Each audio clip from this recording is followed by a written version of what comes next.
Magandang araw sa inyong lahat. Maligayang pagdating sa aking kwento ngayon. Abangan ang mga kakaibang pangyayari na magpapakilabot sa inyo. Tawagin niyo na lamang po ang aking tatay sa pangalang Estong. Lumaki ang aking ama sa isang lugar sa Eastern Visayas. Walang permanenteng trabaho dahil hindi nakapag-aral. Sa kadahilanan inuna ng mga magulang niyang pag-aralin ng isa niyang kapatid. Gawa nga ng hindi maasaan sa bahay dahil nga masakipin din itong kapatid niya. Paminsan-minsan ay pupustik si tatay sa eskwelahan at nagkukuna ring estudyante. Sinasamahan niya ang kapatid niya at nakikisipin, lalo na at noong mga panahon nila overcrowded may mga eskwelahan. Hindi ka talaga mahalata basta tamang push-clip lang. Merong kaibigan matarik si tatay, si Hermar. Totoo niyang pangalan. May mga barkada din sila pero itong si Hermar ang pinakakaibigan niya talaga mula pagkabata pa. Kasama niya sa lahat ng kabulustugan sa buhay. Kung tawagin na nila lolo at lola ang mga ito, ay magtapatid na sa ibang magulang lamang ginawa. Tapos ay magkamukha binumano sila. Parehas madunis at mabaho. Kasi ang ligo nila ay kasabay na ng pagpapaligo ng kalabaw sa ilog. Itong si Papi at si Hermar, maski sa kalukuhan, pakikipagbasag ulo, talagang magkasama. Pag naargabyado ang isa, matik reverse back silang dalawa, o kung may kasama pa sila iba. Sila yung tipo ng mag-aabang sa daan, ganon. Minsan na nga rin sila na barangay dahil dyan. Gawa ng may nabata silang malakas mambuli at pinamaan sa ulo nun. Ayon, duguan. Pero nasettled naman yon. Sabay nga lang silang pinaling dalawa sa sanga ng puno. Tapos pinagpapalo ng paper nila. 17 anyos si Papay noon nung mangyari ito. Kagagaling gamang ni Papay noon sa ilang araw na pagpaprabaho ng umuwi siya at imbitahan ng kanyang kaibigang si Hermar na mag-inuman. Opo, Sir Seth.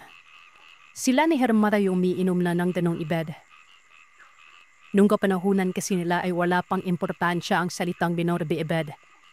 Basta kaya mong kumipa at nakapera. Walang kaso. Sa barrier, malapag ng lamesa.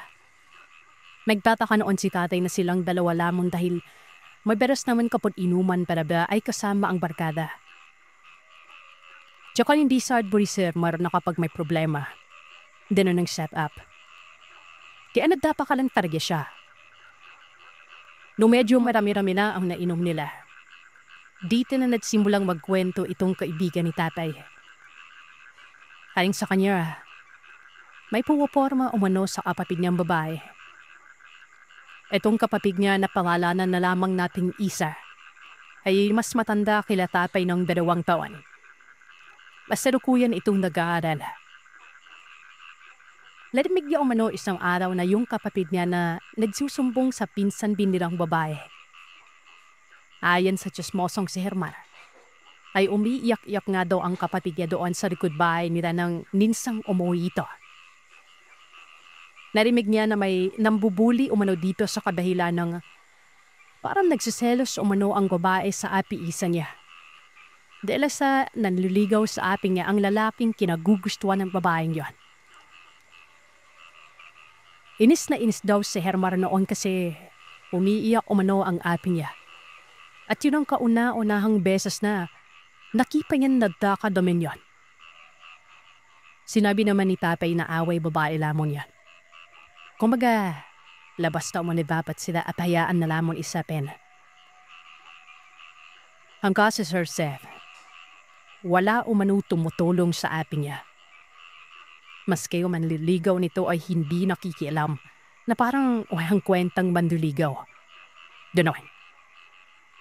Ang gusto nga daw sana ni Hermar ay yung manliligaw sa api-isa niya ang respakan. Kasi hindi daw pwede kasi ang miyembro daw ng isang fraternity sa eskwelahan nila. Natatawa pa si tatay habang ikinikwento ito gawa ng Namimiyulang bintarebe sila ng aalasan nun. Siyempre, iwas din sila sa tunay na guro, di ba? Layo naman na nang malaman ni Hermar na mahigit 20 anyos na umano ang babaeng nambubuli sa kanyang kapatid. Hindi alam ni tatay kung paano nagawa ni Hermar na kumuha ng ganong impormasyon patungkol sa babaeng yan. Pero nakuha niya ang lokasyon o tirahan nito. Ang sabi ay nakatira ito sa kanyang lolo at may pag-aari silang tubuhan. Kayang-kaya umano nilang bisikletahin papunta sa lugar na yun. Hindi daw sila mananakit. Tatakutin lamang nila. Pero wala pa silang maisip kung paano takutin kaya naman natapos ang gabing yun na wala man damang nangyari. Ang buong akala ni Papay ay kwentang barbero lamang ang plano na dala ng kalasinan. Pero isang hapon, dumating na naman si Hermar na niyaya si Patay na samahan na siya. Ang nangyari daw kasi Sir Seth, itong aping niya ay puros palmot na. Marami o manong kalmot ang aping niya. This is the question naman din nila Hermar noon ay hiwalay ang mga magulang at nakapira sila sa tatay nilang wala naman bing pakialam na sa kanila. Bali nagkakaroon naman yun ng pakialam kapag napapaya o nagkakaroon ng iskandalo itong mga anak niya. Kausap na naman umano ng ate isa nila ang pinsan nitong babae na ang may gawa na naman umano noon ay ang babae. Binasted na umano ng aping na yung lalaking mandiligaw pero parang ayaw tingin ng babaeng yan. Si tatay, go naman. Alam naman na umano ni Hermar ang tubuhan kung saan bin nakapira ang babaeng yon. Gawa nga ng si tatay ay maalam magsulap. Pinasulit niya si tatay sa papel ng kapag hindi mo tinigilan si Isa, mauulit pa itong gagawin namin. Sa sobrang inis lamang ni Hermar, ang plano niya ay susunugin ng manilan-gilang parte ng tubo ay mga bilang na tubo lang. Pagkatapos pag nasunog na nila ang iilang tubo ay maghahanda naman sila ng tubig para hindi yan kumalat. Pagkatapos noon ay sa kanan nila iiwan ang sulat sa tubuhan. Medyo walang kakwenta-kwentang trip umano pero ewan. Pag gano'n naman daw padada ang edad ay kung ano-ano na lamang yung ginagawa. So baliin nga. 8:00 o 9:00 ng gabi. Manaka-naka na lamang ang mga tao sa paligid. Doon sila dumaan sa may irigasyon o malaking kanal. Doon nila iniwan ang mga bisikleta nila. At nagsalok na sila ng kanita nilang barbe ng tubig sa irigasyon na yon. Doon sa patpi na yon ay kita na nila ang tubuhan kung saan nakatira umano. Ayon kay Hermar ang dalagang nambubuli sa api niya. Sa pinakamalapit silang parpe ng bahay pumwesto. Para kipang-kipa ang usok at apoy ng tubuan niyan. Pansin nilang may maliit na ilaw na lamang ang nasa loob na indikasyong merong tao at gising pa sa loob. Medyo napadalan sila sa paraon at tarito sa may irigasyon para basain ang parte ng tubuan na ayaw nilang kumalat ang lapoy. Habang ginagawa nila yun, medyo nagtataka na si Papay Bahim. Bakit bigla-bigla yung bugso ng lakas ng hangin? Baliwalas naman ang langit ng gabing yan. Ay ang pipong biglang may papay-pay sa tubuan. Ganon. Pero hinayaan na lamang nila. Nang tingin nila ay medyo safe na at hindi nakakalat ang apoy. Kumuha naman sila ng mga uhay ng palay at nilabay doon sa mga hilera ng tubo. Napunbiryan nila. Medyo nahirapan din sila sa pagkuha ng uhay dahil maya't maya ang sabori ng hangin na manakas talaga sa tubuan. Hindi naman nila naranasan yung kanina. Kaya magtataka ka talaga. Sinubukan namang luningon ni tatay pero wala naman silang nakikipan nun. Kahit anino ay wala silang napapansing para sabihing may kakaiba. Suwali pa na. Pumwesto si tatay sa bahagi ng tubuhan na may binasang tubig. Samantalang si Hermar ang nasa may harapan banda para magsindi ng apoy. May dala din silang isang maliit na bote na may lamang gas doon na kinuha pa nila sa dasera. Napakapagal umano ni Herma. Bakit ang tadal-tadal, sabi ni tatay, magsisindi lang naman. Mabilis lang. Pero ni Usok ay wala siyang makita mula sa kinapwestuhan ng kaibigan. Walang ano-ano. Bigla na lamang niyang narinig ang hiyaw ng kaibigang yan. Parang nakakita ng ahas o ano. Tumayo naman kagad si tatay sa kinauupuan at pupuntahan sana si Hermar. Nang makita niyang pumasok ito bigla sa pinakaloob ng tubuhan. Pagkatapos ay tumatakbong sumisigaw papunta sa kanang direksyon, kung saan nakapwesto si tatay. Tumakbo naman si tatay at sinundan ito. Mar! Dito ako, Mar! Nahuli ka ba? Sigaw ni tatay noon. Nung una ay tila hindi pa siya naririnig ng kaibigan pero nang makita ni Hermar na nasa dulo na siya ng tubuhan, ay huminto ito at doon niya palang narinig ang tawag sa kanya ng aking ama. Pagkalingon niya ay tumakbo ito palapit kay tatay at sumisigaw ng, "Balik tayo! Umuwi na tayo! Taas sa bisikleta!" Dahil sa takot ni tatay na baka nga nahuli sila ay sumunod na lamang ito kay Hermar. Pero bago pa man nakaporma palabas ang dalawa, biglang may bumulusok mula sa tubuhan na yon pataas. Kasabay nito ay ang paglakas muli ng hangin na kasing lakas ng hampas ng kanina habang ginagawa nila ang plano. At doon, nakita ni tatay ang rason kung bakit tumatakbo ang kaibigan. Isang dambuhalang paniki. May 2 kamay, may 2 paa, at may buhok na punong-puno ng napakagulong bahagi. At ang nakakadagdag sa takot ay ang kasuotan nitong napakahaba nun. "Aswang? Mar, may aswang?" Sigaw ni tatay.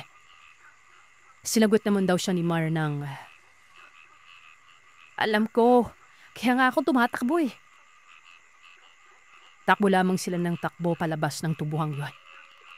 Sinusubukang bumulusok pababa ng nilalang para abutin si Hermar pero nakayuko ito.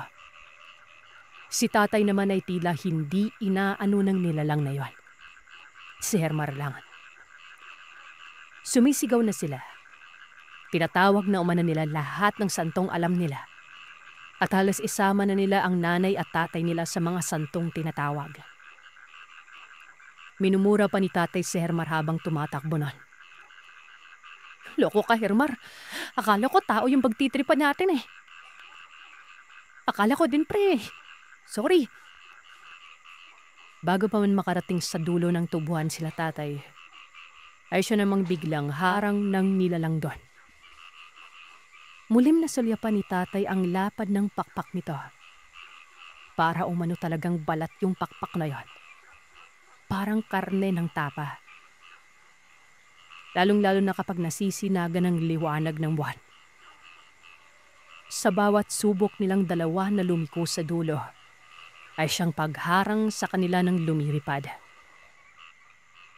Nasa ganoong senaryo sila ng walang ano-ano, ay may biglang sumulpot naman mula sa likuran nila. Napasigaw pa sila tatay pero nakita nilang isa lamang itong matandang lalaki pero malaki-laki ang katawan at medyo may katangkaran. Medyo malayo si tatay sa kanya. Mas malapit ito kay Hermar. At itong matanda ay bigla na lamang hinatak sa damit sa bandang leeg ang kaibigan ni tatay. Sabay duro naman ng matandang ito sa nilalang na lumilipad. At ang sabi ng matanda doon sa lumilipad na yon, "Ikaw bata ka, umuwi ka na. Lalatiguhin na naman kita mamaya." Sa puntong yun ay tila nakaintindi ang nilalang at bigla na lamang itong umalis. "Anong ginagawa niyo sa tubuhan ko, ha? Papabarangay ko kayo." Mabuti na lamang daw at wala na ang hawak na posporo at gaas ni Hermar. Tatay na lamang ay daladalang balde nun. Humingi sila ng tawad at ang sabi ay napadaan lamang sila at biglang hinabol nga ng ibon na yon. Tila ba alam ng matanda na ang tubuhan ng punterya dahil sinabi pa nito na hindi umano hahabulin sila tatay ng ibon kung wala silang balak na hindi maganda. Nagmanikluhod sila tatay na hindi na daw mauulit pero itong si Hermar. Nang bitawan ng matanda ay sinabi ang totoo. Na yung ate, isa nga niya ay inaaway ng babaeng nakatira sa may bahay na yon. Kung magkasama nga naman sila ng bahay ng matanda ay baka pwedeng pagsabihan. Napaisip naman ng matanda at pagkakuway sinabi kila tatay na umalis na. Umuwi na. Kapag nagsumbong umano sila sa nangyari ay ipapabarangay niya ang mga ito. Sa takot din nila tatay na baka masabit na naman sa sanga ng puno at mabugbog ng kanilang mga magulang. Umo na lamang ang mga ito sabay tumakbo, papunta sa kanilang bisikleta. Wala nang usap-usap ang dalawa pagkatapos nun at kanya-kanyang uwi sa bahay nila. Halos 6:00 pa lamang ng umaga ay gising na ang dalawa. Parang iisang bituka lamang daw sila na lumabas sa kanilang bahay at nang magkatinginan sa kalsada ay natawan na lamang sila sa isa't isa. Itinanong ni tatay kay Hermar kung ano ang nangyari noong bigla na lamang siyang nagsisisigaw. Ay naman kay Hermar, bale, ibinuhos na nga niya ang gaas doon sa may parte ng sisindihan. Inilabas niya ang paninde o posporo. Nung unang sindi niya, bigla na lamang namatay yung apoy nun. E di kumuha na naman siya ng isang palito. Sinindihan, namatay ulit. Paulit-ulit lamang noon ang senaryo at sa inis ni Hermar ay dinamihan niya ang pagkuha ng palito. Yumuko ito para takpan ng maigi ang palito para hindi hanginin. Ikiniskis hanggang sa mag-apoy lahat yon. Pero nang subukan niyang itapon na ito doon sa gas, ay bigla na namang namatay lahat ng palitong may apoy. Pero sa pagkakataon na yon, ay naramdaman ni Hermar yung hangin na tila hinihipan ng apoy. Lumingon siya sa pinanggagalingan ng hangin. At ayun na, sa kaliwang bahagi niya kung saan yung parte na wala ng tubuhan, ay meron siyang mukhang nakikita. Mukha ng babaeng mahaba ang baba. May nunal na malaki sa ilalim ng bibig. Malaki ang ilong at malaki at mahaba ang bibig na nakangiti umano sa kanya. Kitang-kita din ni Hermar na ang katawan nito ay nakadapa lamang sa lupa. Para itong merong kapa. May malapad na tarapal sa kanyang likuran. Napaatras nga si Hermar at napasigaw dahil doon. Gumapang umano ang nilalang palapit sa kanya pero tila ba hindi siya abot. Dahil na rin sa nakahambalang na mga tubo noon. Kaya naman dito na siya nagkaroon ng pagkakataon na tumakbo ng mabilis. Aswang yun oh! Aswang yun! Gusto manong makwento sana ni tatay sa iba pa nilang kaibigan pero dahil sa takot na rin nila at baka malaman pa ng mga magulang nila na naghahanap sila ng gulo, ay tinago na lamang nila ito.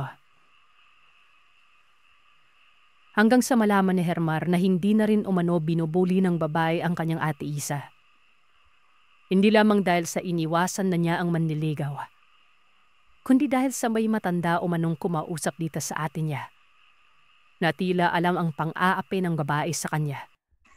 At pinagsabihan itong magdala ng luya o bawang sa ting pupunta sa eskwelahan. Nung unang kita umano ng babae sa ate Isa ni Hermar na may dala itong luya at bawang, ay hindi na ito lumapit at tanging irap na lamang ang binigay niya sa ate Risa. Doon din napag-alaman ni Hermar sa pakikinig sa usapan ng ate niya at ng pinsan nila, na bukod sa malalalim na kalmot na ginawa ng babaeng yan sa kanya, kapag nag-iisa siya at sa pananakot na huwag magsumbong, ay palagi na rin daw siyang lapitin ng mga panulay o bagat kung tawagin. Hinahabol umano siya ng malaking kalabaw kapag nagsishortcut. Kapag umuwi namang mag-isa at ginagabi ay may mga itim na telang nakalutang na may halong nakakatakot na tawa ang naririnig niya. At hinahabol din siya noon. At kung ano-ano pa. At kung minsan kahit alam na alam ng ati isa ni Hermar ang daan, ay tila ba naliligaw pa rin siya bigla. Minsan ay nawawala siya at nakikita niya ang sariling naglalakad malayo sa talagang daanan niya pauwi. At doon nga din minsan nangyayari ang hindi maipaliwanag na mga pambabagat ng mga hayop sa kanya. May gansang tumatawa, namumula ang mga mata. May baboy na sumasampa sa puno at kung ano-ano pa. Pero magmula nga nang makinig siya sa sinabi ng matandang kinakausap siya sa paaralan, ay nawala ng paunti-unti lahat ng mga kababalagan na nangyari kay ate Isa niya.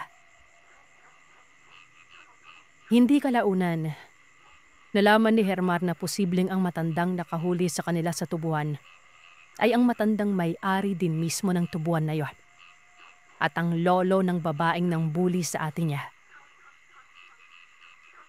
Minsan pa nga daw niya itong nakita sa isang piyesta sa kanila at tila ba nakilala siya nito dahil nakatitig sa kanya ng matalim. Hindi siya pwedeng magkamali dahil sa nunal nito sa ilalim ng labi. Hindi alam ni Hermar kung bakit selos na selos ang babae sa ate niya. Kahit na hindi naman nakatuluyan ng babaeng yon, yung nanligaw sa ate Isa nito. Pero magpagayon pa man, nalaman nila na kahit papano, nagsiselos din pala ang mga aswang. Wala pa ako sa 20s kung tama ang pagkakaalala ko noon. Nainto ako sa college bilang isang guru sana. Natapos ko naman ang 2 taon pero nahinto ako dahil sa isang malalim na dahilan. Problema sa pamilya. Loob na hiwalay ang mga magulang ko. At ang mangyari sa akin ay pwede akong pumunta kay Papa at pwede lamang kay Mama. Diyan ang naging setup ko. Kaya naging independent ako noon. Konkilos ako ng sarili ko. Nadanap ako lang trabaho at nakakita ako ng isang malaking shop na hiring noon. Ang shop na ito ay nagtitinda ng mga gamit ng mga sasakyan. Yung mga bulong, mga oil, helmet, at kung ano-ano pa. Isentang pagmamayari ng mag-asawang doktor. Lad-apply ako dito. Ang sabi ko, isa akong college undergrad sa course of education major in math. Yun lang ang sinabi ko at dahil wala akong naibigay ng mga papel ng katibayan, nilabas po ang school IB ko noon. Naniwala naman sila pinanggap ako. Kaso, ang sabi sa akin ng amo kong babae, sa ibang tindahan umano ako ma-assign. Malaman ng mag-asawa nito, may mga branches sila ng kanilang negosyo ng o ano-ano sa iba't ibang lugar. Hindi lamang isang shop yun. May mga bigasin sila, may pwesto sa palengke at may rent house. Ang na-assign sa akin ay ang bigasan bilang isang tehera. Ang bigasan na ito ay medyo malayo sa syudad. Ito ay nasa isang talipapan ng ibang bayan kung saan halos ang naninirahan doon ay magsasaka. Hindi naman siya liblibel matao naman. Ang bayan na ito ay maliit lang para siyang compressed na lugar. Ang ibig kong sabihin ay yung mga tindahan doon ay bikit-bikit. Tingdadamit pilang drone para itong pabilog. At ang naghahapilang sa gitna ay ang main road. May 2 bus ang laging tuwabiyahe dito. Isa sa umaga at sa hapon. Mula sa syudad ko saan ako galing hanggang dito sa maliit na bayan. Siguro, sa 5 oras na biyahe ng bus. Paakyat ang daan. At mula sa bayan na ito kapag pupunta ka naman sa mga bahay-bahay o mga bari-baryo, ay kailangan mo mag-habal-habal na. Sa dama ng pindahan doon ay yung kinaserang malaki. Co-op ang tawag doon. As in malaki siya kaya halos ang tao ay doon pumupunta. Ando naman kasi lahat, hindi lamang bigas. Hindi ko sana ito tatawibin kasi sobrang layo po sa syudad. Pero nung sinabi ng amo ko ang sahod ko, naisip ko na pag medstay ako ng 1.5 o 2 taon ay makakaipon ako para ipagpatuloy ang aking pag-aaral. Magandang offer nila, malaki ang sahod, libre ang pagkain, merienda, at may mga bonus kaming napatanggap kapag naabot na ang kota sa isang araw at may kimikita pa rin. Ang kinipiran ko ay 1 kwarto, doon lamang din sa loob ng pintahan mo yun. May 2 kwarto ito at iisang bahay at kusina. Ang 1 kwarto ay para sa 3 babae kasama ko rin. Pero mas malaki ito kaysa sa 1 kwarto kung nasaan ako. Sila dyan talaga ng amo ko na mag-isa lamang ako doon dahil doon ko din pinadala ang pera na kinikita ko sa tindahan. May kumukuha nito weekly sa tindahan. Ang pangalan ng mga kasama kong babae ay sina Maymay, Leia at Sally. Sila ang nakatawa ko sa mga pag-aayos ng mga kinder at pag-aasikaso sa mga customer. May mga lalaki din kaming kasama sa tindahan. Sila Tonling at Mandy. Sila naman ang nakatawa ko sa mga mabibigat na trabaho, katulad ng pagbubuhat ng sako ng bigas o pagsisilid sa karton ng mga napamigay ng mga tao na. Ang tindahan na ito ay dinudumob ng mga magsasaka para mamili ng mga kailangan nila. At dahil malalayong purok sila ay buwito talaga pag namili nun. Laging ganito sa tindahan, matao maghapon. Pero itong mga lalaki na ito ay hindi sila sa pindahan nag-stay. Uwian po sila. Itong si Toniling ay asawa ng kapatid ni Sally. Ang bahay niya ay malapit lang sa eskwelahan at doon nang malapit sa tindahan. Kuya Ton ang tawag ko dito. Mapagbirong tao. Lagi siyang nagpapatawa sanding lalim-lalim na sa mga customer. Kaya siguro din close siya halos na mga customer doon. Lagi itong may nakalabi na barya sa tenen niya at lagi may nakasinding sigarilyo sa bibig. Masipag ito. Si Manly naman ay malayo ang inuuyan. Hindi ko alam kung saan nun. Basta sumasakay ito ng abal. Medyo mahiyain ito. Hindi siya yung tipong hindi namamansing pero taning si Kuya Ton lamang ang lagi namin nakakausap. Hindi siya mailap sa tao pero siya yung tipo ng tao na trabaho ng trabaho lang. Kapag wala namang customer, upo lamang ito sa gilid at nagpapaikot ng damit niya na parang nagpapaypay sa sarili. Makipuro siya, alatang batak sa bukid, matangad, maitim, at medyo may itsura. Yung tipong tall, dark, and handsome pero charming. Ito si Manly ay parang may pagpiling kay Ate Leia. Pinapunayan na may Ate Leon. Dan yuligaw na ko sa kanya matadon na umano. Dan dumating ako sa tindahan dahil pinapusin ang trabahan pitito. Ang dahil pintahera noon ay asawa ni Kuya Ton kaso nabumpis ito. Masela naman na kambal kay hunintuyan. At yun na rin. Daligaw itong si Manly kay Ate Leia. Magkasing edad lamang sila. Mas matanda sa akin ng 5 taon.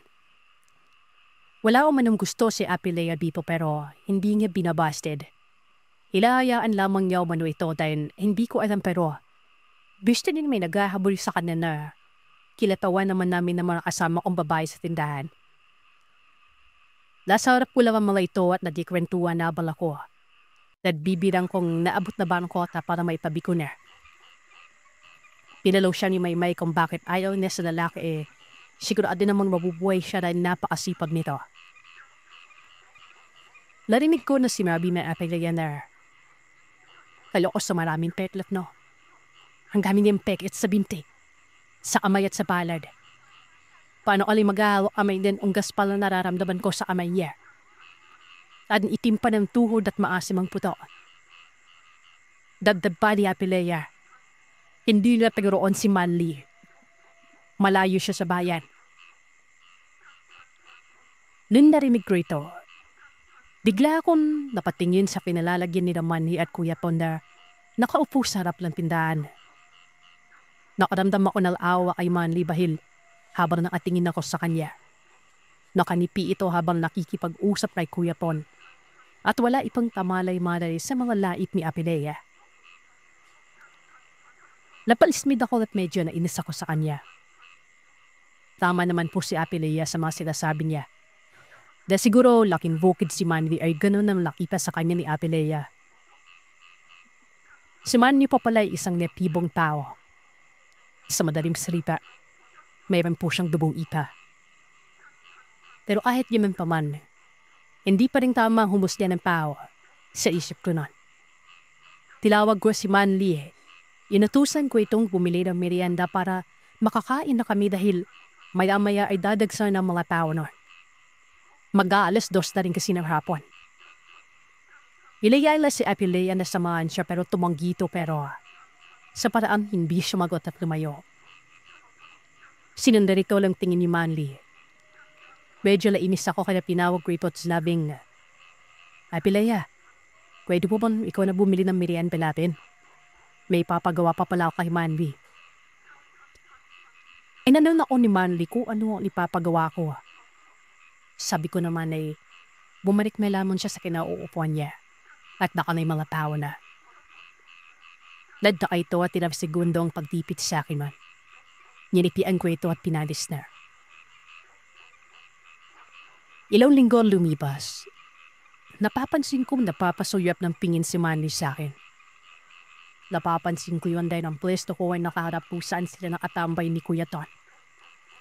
Medyo malayo kami sa isa't isa dahil sa dulo ako ng tindahan. At yun naman nila sa harap ito. Nakasandar ang ulo niya sa pader at nakapingin sa akin. Ilang beses siyang ganoon pag bumalik ako ng pingil ay bigla siyang tunitingin sa ibang diretsyon. Isang beses, nahuli ko siya na nakapitit dahil siguro sa hiya. Natabunan niya ng damit niya ang kanyang mukha. Napaniti naman ako lang si Freto. Dumaan sa Apilea sa harap niya daling labas noon. Nagpaka ako dahil hindi mo ito pinansin at kahit nilingon man daw. Parapit sa akin si Apilea habang lukatakip ang ilong niya. Lapasinghap siya na parang may naaamoy na mabaho noon. Napansin ko labso at si Manly ng damit at tumalikod ta sa akin. Alam kong si Manly ang naamoy ni Apilea dahil sa putok nito. Sa hura na noon, kinuha ng benta ng tindahan sa linggong ito. Ang naiiwan lamang sa akin ay ang mga coins at sahod namin na mga kasama ko doon. Inabot ko ito sa kanila. Ang huli kong pinaroler si Manly. Habang lumalapit ito sa akin ay napapansin kong iniipit niya yung dalawa niyang kilikili. Sabi ko sa sarili ko baka mahihiya sa putok niya. Inabot ko sa kanya ang pera at may napansin akong sugat sa kamay niya. Sabi niya, nahiwa umano ng pamsandok ng vidasyon. Gawabing kasi yan sa lata. Hindi ko alam kung bakit pero hinawakan ko ang kamay niya para pingnan at nagulat ako sa sinabi niya. Huwag mong hawakan yung sugat-sugat mong kamay. Magaspan, giba? Kaya siguro walang magkakagusto sa akin dahil dito. Pero ano magagawa ko ha? Kahit alam kong kumayod. Naawa ako, Sir Seth. At parang may kun anong pumasok sa akin at nagsasabing, ignan ko siya na parang nangusap nun. Ang kadal ng pagkapitig na sa akin at nakakalunod ito. Habang pinipignan ko siya ay mas na siyang naging charming sa panining ko. Yung mata niya ay parang usang lupalaki pero pilipilit niyang paniiping nun. Siyang unang bumawi ng tingin. At nang paalis na ay tinawag ko siya ulit. Niligyan ko siya ng kalamansi at ang sabi ko lagyan mo ng kalamansi yung kilikili mo. Mabisa yan sa pagtantagan amoy. Ba't tas ito na nakbanga? Sabi niya, ayaw niya sa kalamansi. Nagpapantal daw umano siya nito. Nagtaka ako noon. Dahil hindi pa ako nakakarinig na may nagkaka-allergy sa kalamansi. Nung sinabi niya yun, Inidayo ko ito at biligyan siya ng bareta de sabon. Ang sabi ko ay basain mo ng konti ng sabon at maglagay ka sa kilikili mo. Dawaan ng mga araw ay nagkamabuti ang loob kami ni Mandy. Hindi ako easy to get pero si Mandy ang naging unang boyfriend ko noon. Ang nangyari ay naging mutual kami. Walang ligawan, walang aminan ng nararamdaman. Pero napakalambing sa isa't isa. Dumaping yung araw na sinabi niyang mahal niya ako. Yun din yung araw na sinagot ko siya. At yun din yung araw ng unang alik ko. Ang sarap ng pakiramdam na nagmamalapanggap mo yung tawa. Diniro ko pa siya kung bakit nagustuhan niya ako at ang sabi niya lang na, maputi at malaman ka kasi. Medyo maliit. Mabilis buhatin at palhin. Hindi ko inaasahan na binanaw naging sagot niya. Nakakapantayo balahibo kung paaning niya ito sinasabi. Napansin niya siguro na bago ang mukha ko sa kanya sinabi, siyempre, medyo mabuhagag ang buhok mo. Umuupo ka na lang siguro sa pwesto mo pagkagising at hindi ka na mag-ayos pa. Mas medyo nainis ako sa sa sinabi niya. Kaya pinamang ko siya kung malayo ba ako kay Ate Lea o anong mas pinamang namin sa isa't isa. Ang sagot niya, medyo weirdo. Ang sabi niya, mas may pakinabang umalo ako kesa sa kanya. Mas tao ako kesa sa kanya. Habang sinasabi ni Yolay, sinisingat niya ang buhok ko. Kinabahan ako at napahakpan ng paatas sa kanya dahil nararamdaman ko yung hininga niya sa pena ko. Umupo ito sa pwesto ko at pinila niya ako at inupo sa bimpi niya.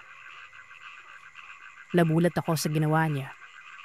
Gumalaw ako, lapatayo sa pagkakaupo. At nakapipig lang siya sa akin noon. Yan tipig na may pangungusap. Hinawakan niya ako sa braso at pinapik yung pinti niya para sinyalis na pinapaupo niya ako noon. Yung mga hawak niya sa akin ay may halong lambing na. Nilagay niya yung isa kong braso sa likod niya. Nakakandong ako sa kanya kumbaga. Sinandan niya ang ulo niya sa dibdib ko at nagulat ako sa mga sinasabi niya noon.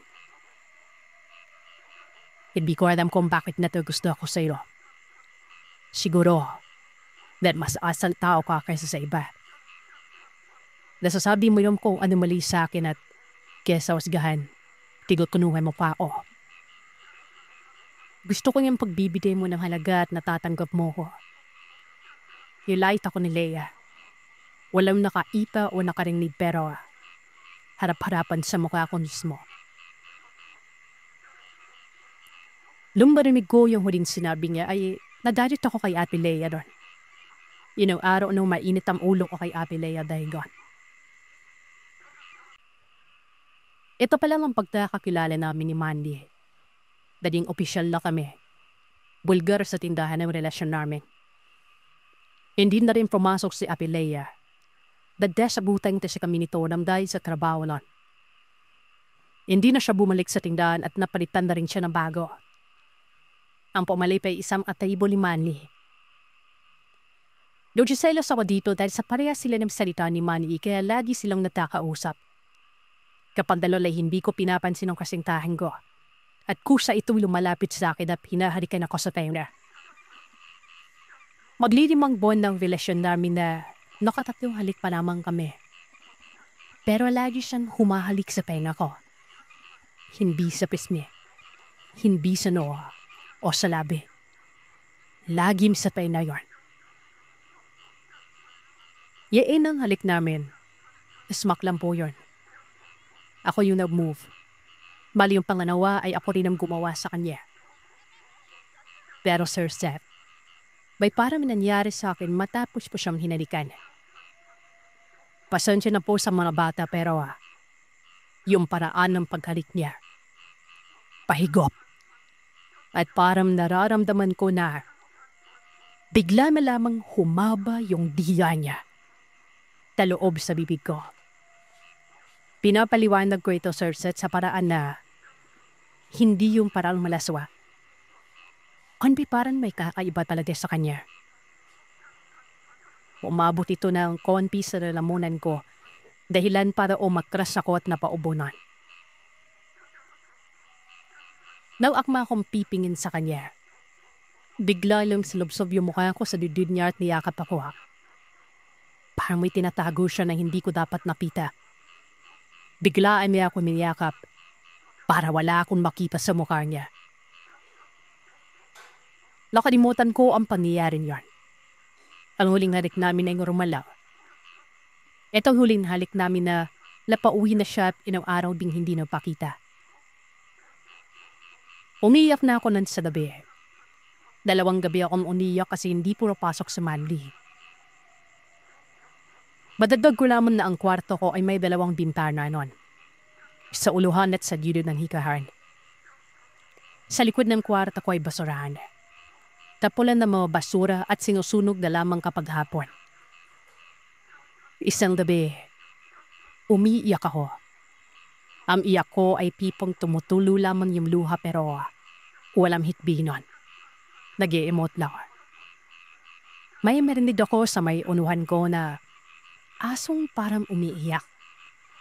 Kung nakarimid daw ay ng aso na binato mo at nasaktan ito, parang deny. Matinis na pag-iyak. Hindi siya angil o boses ng kung ano. Nasa malapit sa uruhan ko ito at nararamdaman ko nga.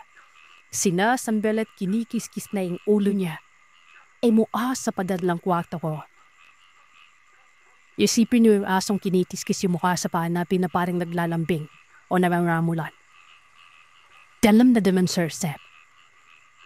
Matagaling na naging 2 nang napansin ko ito. Naka-focus na lamang ako sa tulog na yon. Huminto ako sa pagluha. Silila ko ang iyong ko at pinakinggan ko ulit yon. Lang akma ko na itong silipin sala sa may bintana. Nakita ko na lamang na naglalakad ito papalayo sa kaderman. Kinabukasan, pumasok si Manly. Napakaada niya kesa sa normal na oras nung dating niya sa tindahan. Aldumi ng damit nito at ang mga paa niya ay puno ng natutuyong putik nun. Nagulat ako sa itsura niya dahil para itong naglalakad sa putikan at hinayaan na lamang na matuyo at ang tamlay-tamlay niya na parang kahapon pa walang kain. Nagdakapi pa kami nun. Pilaligo ko siya sa banyo. Pilahiram ko siya ng damit na magkakasya sa kanya. Pajama naman ako na maluwag at tasya naman sa kanino. Nang matapos siyang maligo, pinabihis ko siya sa kwarto ko at tinimplahan ko siya ng kape. Pinawag ako ni Mandy sa loob. Pumasok ako. Pagdusara na pagkasara ko ng pinto. Patakbo ko siyang niyakap man. Wala akong imik. Lakap lamang ako sa kanya. Kinapapik lamang niya ang likuran ko at humingi siya ng kapatawaran. Hindi pagpasok ng ilang araw. Lagtaroon do kasi nabasakit ang tatay niya at sa kabilang baryo pa ito na malagi. Bali doon siya tumira ng ilang araw na. Biglaan naman na yun kaya wala siyang alam. Naintindihan ko naman gawa ng layo po talaga ng mga bari-baryo sa lugar na yon. Yun pipong hindi mo alam ang nangyayari sa kabilang baryo. Tulad ng dati, inapo ito sa higaan at pinaupo niya o sa binti niya. Laging kanoon ang paraan niya ng paglalambing. Nagpaliwanag siya kung bakit pupikan siya. Wala daw yung taong laging niyang sinasakyan. Kaya madaling araw pa lamang ay umalis na ito sa kabilang baryo. Naglakad na lamang para pumasok. At meron umalo siyang lakitang manok na ligaw sa may putikan. Huhulihin na sana ito at ibibigay sa akin at maulam sa ikindahan pero hindi niya mahuli. Napanipi ako sa kanya at nakampanpi naman tayo papano. Gawa ng nag-aana na din ako noon. Pero may napapansin ako sa kanya, Sir Seth. Yung mata niya, namumugto. Alam mo yung parang umiiyak magdamag. Pero dahil na may sakit ang tatay niya kaya naisip ko na baka umiyak na ito nun. Bago kami lumabas ng kwarto, may sinabi siya sa akin nun. Tapad gabi umano ay isara ko daw ng maigi ang bintala. Huwag hayaan na may kahit konting siwang o bukas nun. Ang bintana ko kasi isang jealousy na kahoy. Iniiwan kong bukas palagi ang 2 o 3 nito sa may taas para may hangin na makapasok. Ako naman nagtaka. Paano niya nalaman na may bukas ang bintana ko kapag gabi nun? Diniyuro ko pa siya kung andun ba siya sa likod ng kwarto ko kagabi. Gawa niyo imposible naman yon.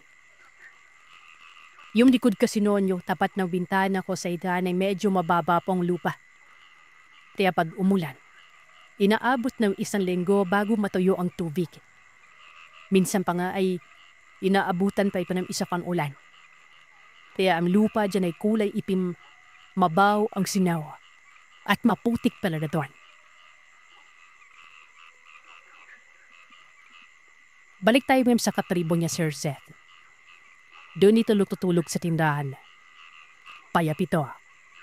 Hindi lang payat. Maganda ang katawan at moray mabe.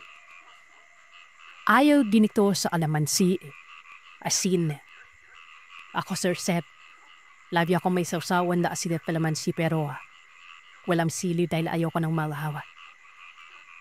Ayaw na yun. Tadya naluluto para sa amin. Nasasalipan kami kong magluto. Maliban sa aking gawa na hindi ko pwedeng iwanan ng kaha.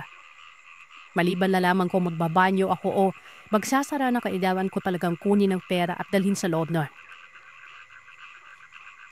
Pag magluluto itong si Elay, itong katribo ni Manly, walang alasa-lasa. Pagkarami naman, medyo half-cook ito ko magluto. At paggulay, walang rikados. May isip ko na baka walang alam sa kusina si Elay ba. Kaya yung 2 na lamang ang nagsasalitan. Hanggang sa napapansin ko na kumakain ito doon sa baon ni Manly.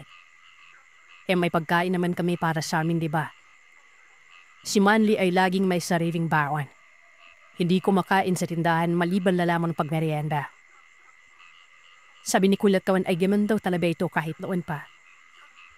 Hindi naman ako nagtataka pero nanbibilim yung paningin ko sa biglang paglapit ni Elay kay Manly at kumain sa kinakainan nito.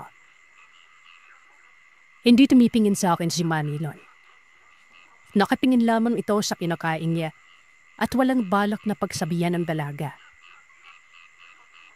Lumapit ako sa kanila at may dala akong slice na kalamansi nun.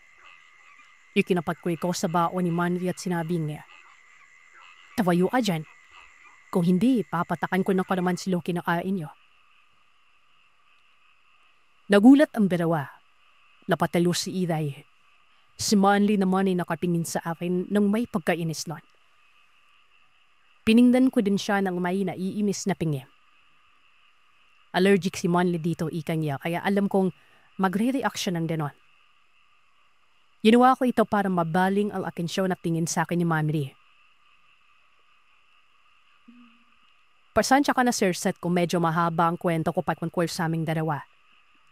Gusto ko kasing isalaysay ang kung anong merong relasyon sa amin ni Manly. At kung paano niya ako tilato bilang nobya niya. At paano siya nagpapakita ng pagmamahal sa akin dahil malaking papel ang pagmamahalan namin sa mga kadimbaligimbalya na nangyari sa amin noon. Dahil ang pagmamahal na yan ang nagligtas sa akin at kung bakit ngayon buhay pa ako. So hindi inaasahan pangyayari. Nasunog ang pindahan.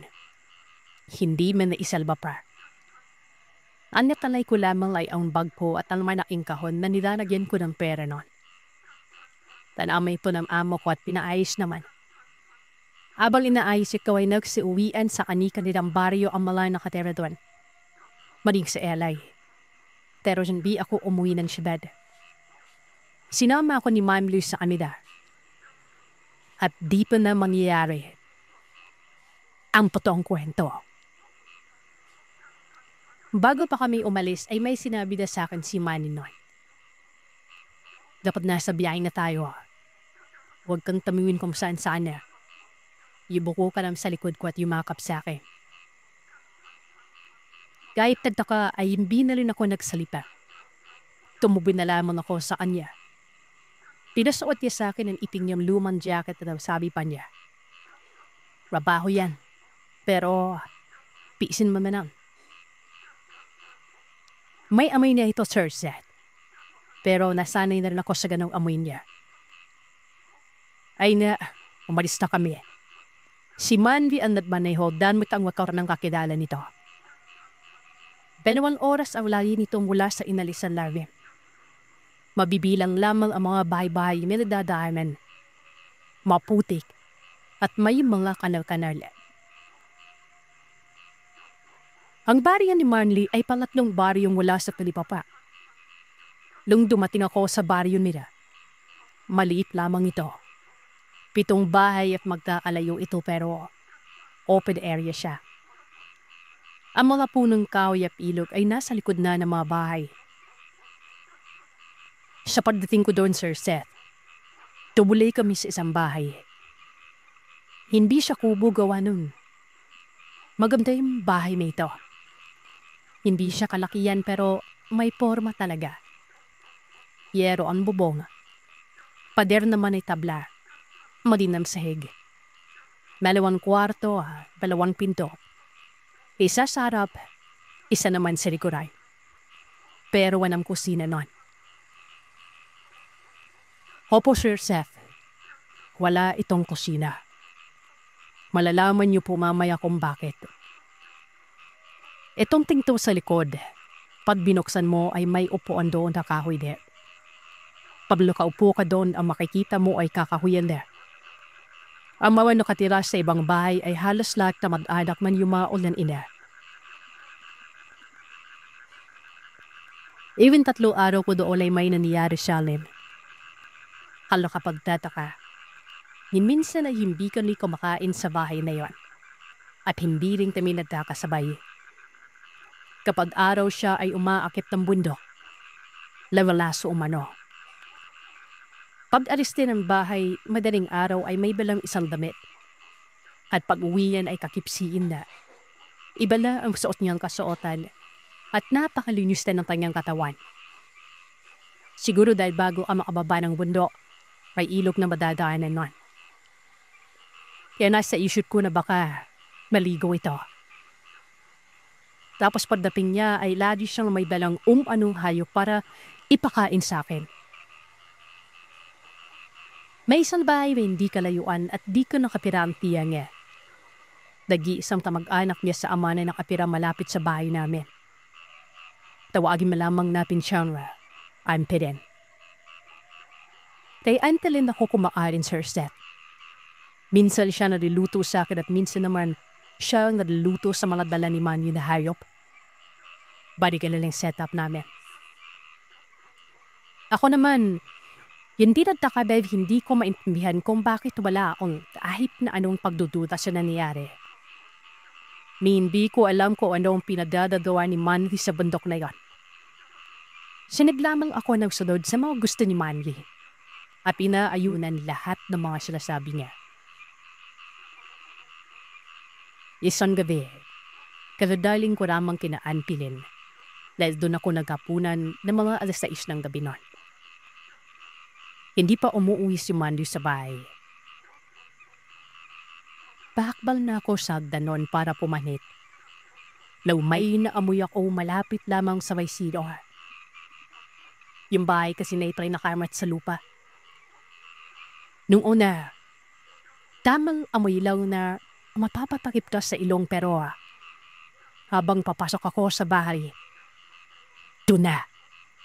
Hindi ko na kinaya at mas lalo na itong kumapal at nagbudubuan na ako sa sobrang baho nun.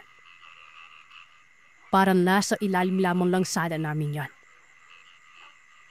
Hindi ko na pinansin ito dahil baka kasi dagalang na namatay at nabulok na. Ipapalinis pa na lamang ito kay Manly kinabukasan ka ako. Siningdan ko ang dasera. Iwupo ako sa sahig. Dahil wala naman kaming upuan noon. Hinihintay ko na lamang si Manly. Walang ano-ano'y. May parang kumakatok doon sa ilalim ng tabla. doon sa sahig kung saan ako nakaupo. Kumakatok ito doon at maririnig ko ang paghimel nito. Hinal na napakalalim at napakahaba. At dahil bilang laki sa syudad, hindi pa ako nakakaranas na mga ditong bagay. Nakakarinig naman ako ng mga kwenta mga aswang na yan pero sa parte ko ay hindi ko pa nararanasan ng ganito. Pero Sir Step, nakakalamig ng bakok. Yung kahit hindi mo pa nakikita pero naiisip mo pala yung nasa baba nun.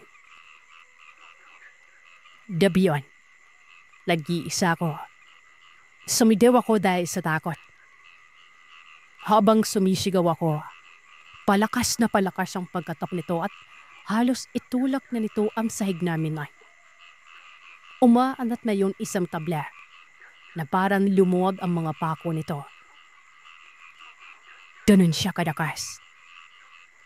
Sigaw ako ng sigaw hanggang sa may narinig ako sa labas. May sumisigaw na tumatakbo papalapit sa bahay. Hoy! Hoy! Wag yan! Wag kang bahay na yan! Sabi lang ng lalaki.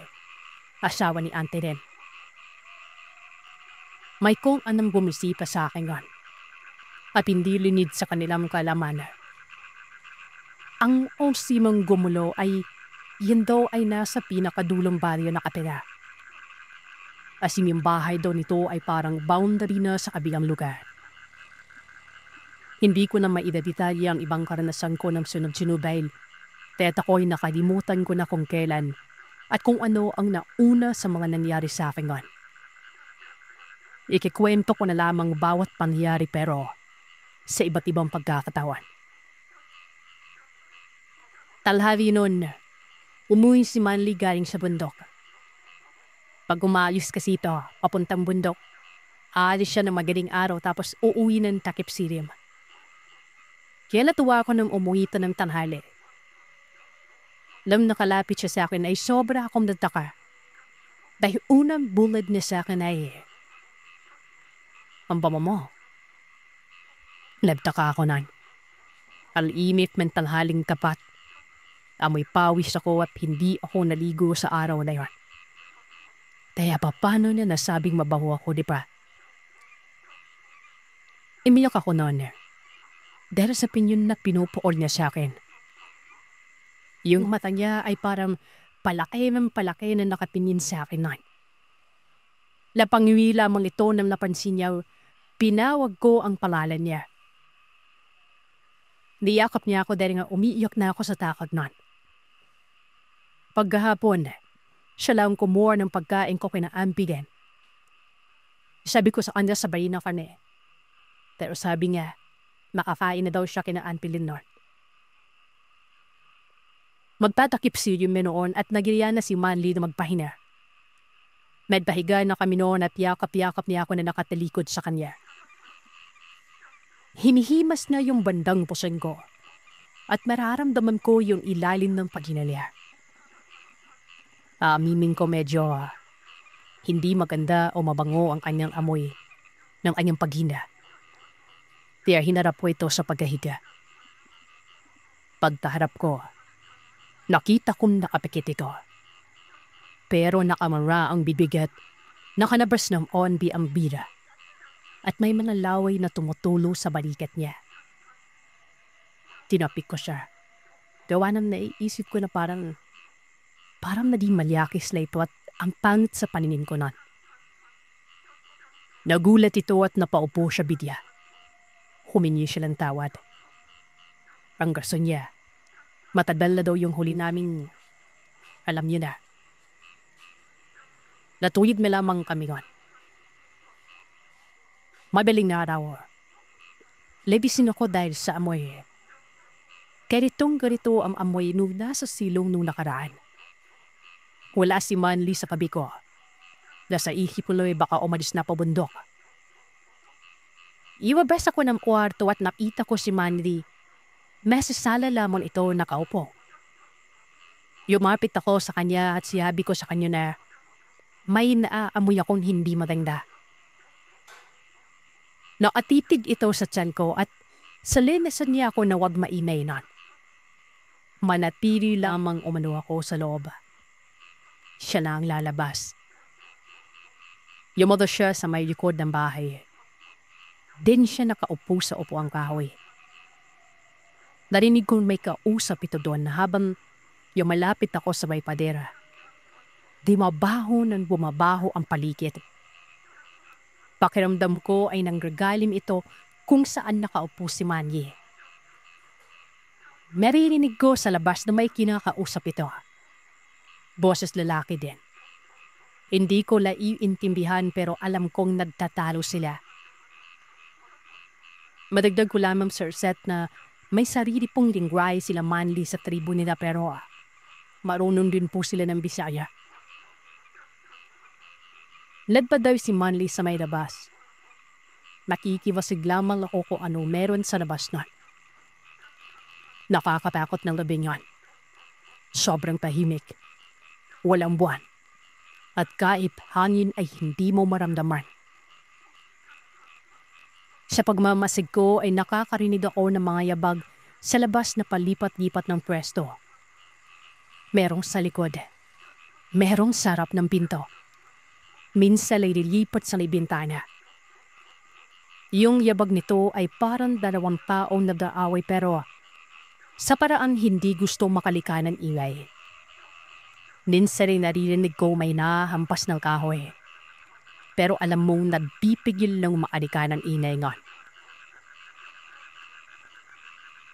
Talian mo na ng paladyo ang pinto. Isuot na yung jacket na itim. Narinig kong sabi ni Manly na sa puntong yun ay nasa silom ang boses niya nang gagaling. At dahil medyo mainoy na sa labas, nakakaramdam na ako ng takot. Ginawa ko ang sinabi niya. Nag-jacket ako ng itim. Binalot ko ang sarili ko ng kumot at nagtakip ng bibig ko habang umiiyak. Iyak ako ng iyak. Hanggang sa hindi ko na malayang nakatulog na pala ako. Kinabukasan ay napakataas ng lagnat ko. Tiningnan ako ni Auntie Len at doon na lamang nagdadalang tao ako. Ewan ko po kung totoong pwedeng malaman na nagdadalang tao ka sa pamamagitan ng pitik ng pulso sa may lalamunan. Pero yun po yung ginawa nila. Nalaman ito ni Manly. Hindi naman ito nagulat. Na para bang alam niyang nagdadalang tao talaga ako noon. Doon ay pinagpilitan ni Auntie Len, Sir Seth, na ibalik ako ni Manly sa bayan. Hindi daw ako pwedeng magbuntis o manatili doon habang nagdadalang tao ako. Nagalit ako kay Auntie Len dahil doon. Hindi ako pumayag at ganun din si Manly pero pinipilit niya akong kinukuha sa bahay ni Manly. Si Manly naman, lagi akong tinatago sa kwarto. Simula po nung malaman kong may laman ang tiyan ko, lagi akong hindi mapakali. Naiinitan ako palagi nun. Umiinit ang ulo ko. At isa din sa napansin ko, Sir Seth, hindi ako nakakaramdam ng gutom at uhaw. Hindi ko alam kung paanong nangyari. Minsan pala ay nahanap ko ang amoy ni Manly. Gusto kong naririyan lamang siya palagi. Isang hapon noon, nakaramdam ako ng pagkabarisa at init kaya lumabas ako ng bahay para magpahangin. Naglakad-lakad ako ng hindi kalayuan sa bahay. May nakita akong Milo. Ang Milo po ay parang pusang itim na mahaba ang katawan. Kumakain ito ng mga sisiw at ahas. Normal sa mga probinsya ang ganon kaya hindi bago sa akin yon.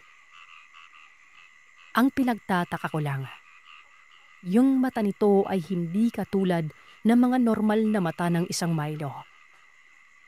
Purong itim yon.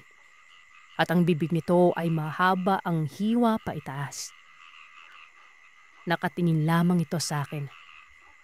Gumalaw ito at naglakad papunta sa kinatatayuan ko. At bago pa man ito makalapit ng tuluyan, may humila sa kamay ko sa likod. Himila ako ni Auntie Len.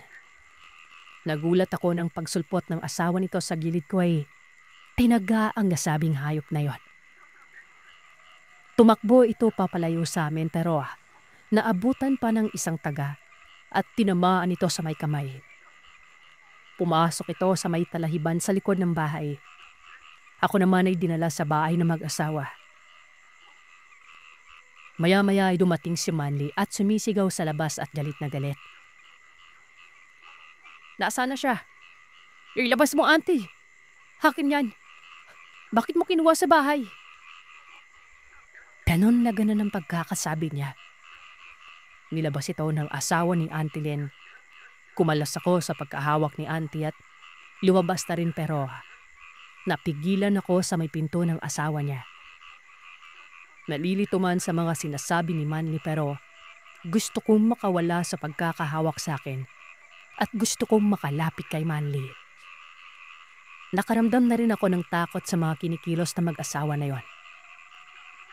Sabi ko naman sa'yo, Manly, ihatid mo na ito sa bayan dahil alam nating hindi siya pwede dito. Lalo na't buntis siya.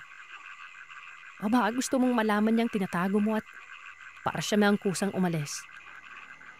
Bago ka pa lang sa ganyang kalagayan mo. Pero alam kong kapag may buntis, lalo yang nabubuhay kung anong meron ka. Sa puntong yon ay naguguluhan ako sa mga sinasabi nun. Pero sa puntong din yon, nakita kong parang natahimik si Manly. Nakita ko yung isang kamay niya na may sugat at alam kong bago pa ito dahil sa dugo. Bala kong kumawala sa pagkakahawak sa akin pero hindi ko magawa. Ano pang nangyari? Palangko sa asawa ni Auntie Lynn. At sa isang bagsakan, sinabi nito nga, si Manly, hinawaan ng pagiging aswang. Nabulamtam ako sa narinig ko. Sabi ko, paano nangyaring nahawaan tsaka bakit? Mga kagiliw, pagpasensya nyo na kung hindi ko alam kung tama ba ako ng pagkabigkas kung Milo o Milo yun. Pero yun, hayop laim umano. Yung Milo o yung Milo. Si Manly o man na yun, menet anyong hayop. Hindi ako makapaniwala sa mga sinabi niya. Tinindan ko ang taong mahal ko.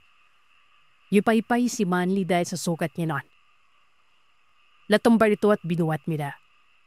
Itinari nila ito at yunagamot naman ito ni Auntie. Sabi naman niya, normal na ito sa kanya na laging may sugat. Walang kusila yung bahay na pinikirahan mo.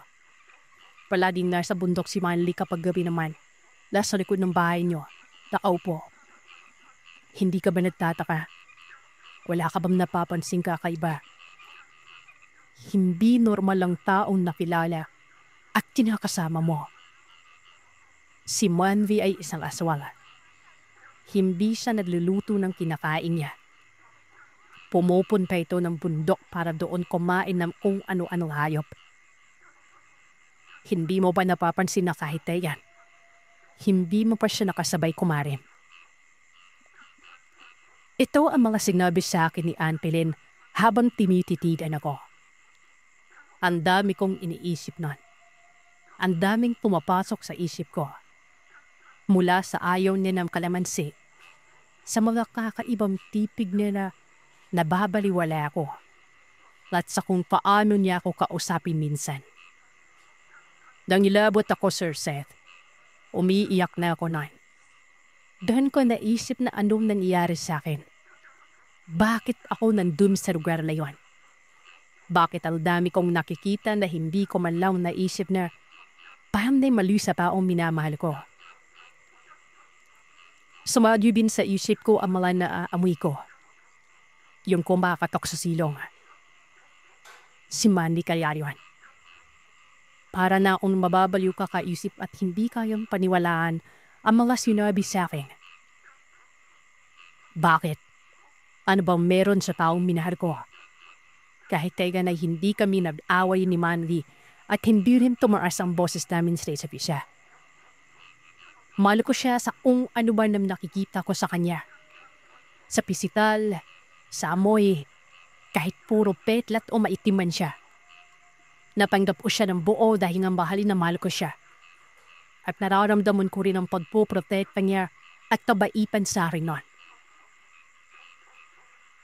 Pero kapag nagtataon, totoo man lahat ng sinabi ni Auntie, matatanggap ko ba ito?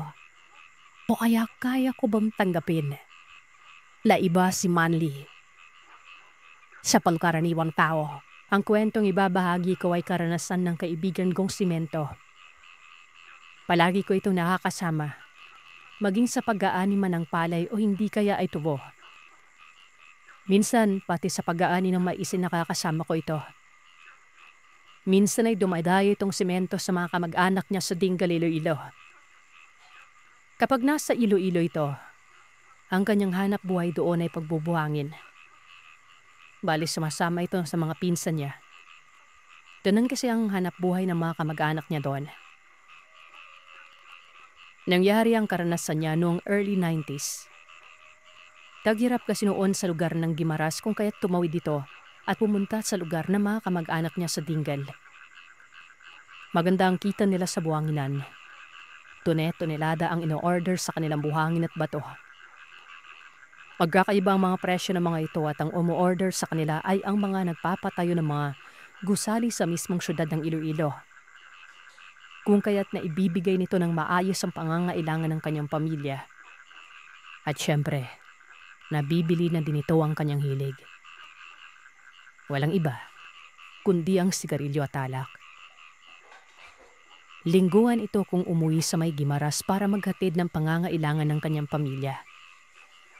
Lalo na pagdating sa pagkain at pera, dahil sa nag-aaral ang mga anak nito. High school at elementarya ang kanyang pinapaaral. Paminsan-minsan ay ang kanyang asawa at mga anak ang dumadalaw sa kanya sa may Dingal. Napaka-responsableng ama at asawa ni Mento. Pero nang tumagal na, ang kanyang asawa na naiwan sa may Guimaras ay natukso sa iba. Nagkaroon ito ng karelasyon at hindi rin iba sa kanya. At yun ay ang kanyang kumpare na kinuha niyang ninong ng kanyang panganay na anak noon. Walang kaalam-alam si Minto sa ginagawa ng kanyang misis. Isang araw, bumisita ang kanyang tiyahin sa lugar nila sa Guimaras. Napagkwentuhan kasi nilang tungkol sa mangga. At nagkataon na panahon na pala yun ng mangga kung kaya't naisipan ng kanyang tiyahin na magbisita sa kanilang lugar. Para alamin kung makakapamili pa siya ng mangga para ibenta sa kanilang lugar sa Dingal. Mura kasi ang mangga sa bayan ng Guimaras na noon ay sakop pa ng Iloilo. Pero nang dumating siya sa bahay nila Minto, iba ang kanyang nadatnan. Nadatnan nito ang asawa ni Minto na nakakandong sa lalaki. Samantalang ang mga anak nito ay nasa labas. Ang dalawang maliit na anak nito ay naglalaro habang kumakain ng chichirya. Imbis na tumulay sa bahay, tinawag na lamang niya ang dalawang bata at tinanong kung sino ang tao na yon. Sumagot ang dalawang bata na yun ang kanilang tiyo Raul. Ninong umano ng kapatid ng isa. Matagal na bang pumupunta yung tao na yun dito? Tanong niya muli sa mga bata. Opo, pero pagkita si Papa, hindi po pumupunta yan eh. Sagot ng dalawang paslit. Sige, yung pagkain para sa inyo yan ha. Wika nito sa mga bata at sabay na umalis. Magkahalong galit at lungkot ang nararamdaman ng tiyahin ni Minto habang bumabiyahe pabalik ng syudad. Awang-awa ito sa pamangkin niyang halos hindi na nagpapahinga, maitaguyod lamang ang pamilya at makapag-aral ang mga anak. Samantalang ang asawa niyang salit na sana ay tulungan siya pero ayun, nagloloko. Bumalik ang ginang sa Dingal nang walang dala na kahit isang pirasong mangga. Nagtataka sina Minto pati ang mga pinsan nito kung bakit kaganitong umuwi na walang dala kahit isang piraso man lamang. Tinanong nila ito at ang nasagot lamang ng ginang ay kailangan na ni Mintong umuwi dahil kailangan siya ng kanyang mga anak Bakit tiya? Ano pong nangyari sa mga bata? Basta, umuwi ka na, Minto. Sasamahan kita sa pag-uwi mo. Sama din ako, ma. Sabat ng pinsan niya noon na nasa 20 taong gulang. Huwag na, kaming dalawa na lamang muna ni Minto. Bakit, Rosa? May nadatnan ka bang hindi ka aya-aya doon? Tanong ng kanyang tiyuhin sa asawa. Basta kami na lang muna ni Minto ang pupunta ng Gimaras, ha? Sa kanya na lang malalaman. Pagbalik namin dito. Sagot ng ginang. Naguguluhan man ay nagligpit na lamang si Minto ng mga naipon niyang pasalubong para sa kanyang mga anak. Iniipon niya yun kapag nakakabili siya. Nang ganon ay patas niyang mabahagian ang kanyang mga anak noon. Naisip nilang ipagbabukas na lamang ang pag-alis dahil gabi na din naman ang mga oras na yon. Hindi na nakatulog si Minto sa kakaisip kung ano ang nangyari. Ayaw nitong bigyan ng kuwang isipin niya na niloloko siya ng kanyang asawa. Malaki ang tiwala niya dito at may usapan silang magtulungan sa lahat ng bagay. Lalo na pagdating sa ikabubuti ng kanilang pamilya. Kinabukasan, hindi pa man bumubuka ang bukang liwayway ay tinaak na ni Mento at ng kanyang tiya ang daan patungong sa kaya ng Ceres na nasa bukana lamang ng daanan papasok sa kanilang tinitirahan. Sandali pa silang naghintay at dumaan na ang bus na kanilang sasakyan papuntang syudad. Mula sa terminal ng Ceres ay sumakay sila ng jeep papuntang Pantalan. At mula naman Pantalan, sumakay sila ng pump boat patawid ng Gimaras. Biglaan ang pag-uwi na yun ni Minto, kung kaya't walang kaalam-alam ang kanyang asawa. Saktong 4:00 ng hapon nang makarating sila sa kanilang lugar. Dali-dali silang dumiretso sa kanilang bahay. Sa daan ay nakasalubong niya ang kanyang panganay na anak. Karga-karga nito ang maliit niyang kapatid habang umiiyak. Samantalang ang ikalawa naman ay nakasunod lamang sa mga ito. Pagkakita nila sa ama ay kaagad na tumakbo ang mga bata sa bahiyakap dito. O bakit mga anak? Ba't kayo umiiyak? Anong nangyari?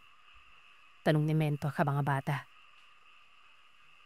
Ay naman sa bata ay etong nanay nila ay nagkasagutan sila. Ba't ka nakipagsagutan sa mama mo? Hindi naman kaagad nakasagot ang mga bata sa tanong na ni Minto. Kung kaya't inakay na niya ang mga ito pauwi. Nang malapit na sila sa bahay nila ay natanaw nilang nakasarado ang bahay na ito na tila ba walang katao-tao noon. Nasaan yung nanay niyo? Tanong niya sa mga bata. Nasa loob ho. Kasama si Ninong Raul. Ano? Nagulat si Minto. Pero kagad itong hinawakan ng kanyang tiya. Pinulungan na manahimik na muna at magmatsyag sa nangyayari sa loob nun. At yun na nga ang ginawa nito. Lumapit siya sa bahay at meron siyang narinig na ungol. Sa galit ay bigla niyang hinampas ng kanyang braso ang bintana. Sabay tawag sa asawa niya. Sabay ikot sa harap at bukas ng kanilang pintuan. Pero mabilis ang lalaki nun. Tumalon ito mula sa kanilang bintana nang walang suot na kahit anong saplot sa katawan. Si Minto naman ay naabutan ng kanyang asawa na hubot-hubad. Tatagain niya sana ito ng itak na nahugot niya mula sa ilalim ng kanilang upuan na kahoy pero mabilis siyang hinatak ng kanyang tiyahin para pigilan sa binabalak niyang gawin. Kung kaya't puro mura na lamang ang kanyang nagawa sa asawa niya. Ang mga anak naman niya ay nagsisiiyakan na nun. Anong klase kang asawa? Nagtatrabaho ako para mabigyan kayo ng magandang buhay. O pag-aral yung mga anak natin. Ang buong akala ko maayos ang pamilya ko. Na napapakain ng maayos at inalagaan mo yung mga bata. Yun pala, iba yung inaatupag mo ha. Iba yung binibaby mo. Naluluwa sa galit ng sigaw ni Mento sa asawa. Ang tiyay na itahimik lang na inaawat siya pero maahalata mo rin dito ang galit sa mga mata. Na tila ba'y unti-unti na yung nagbabago ng kulay. Pero nang marinig nito ang iyak ng mga bata, bigla namang bumalik sa dati ang mga mata nito.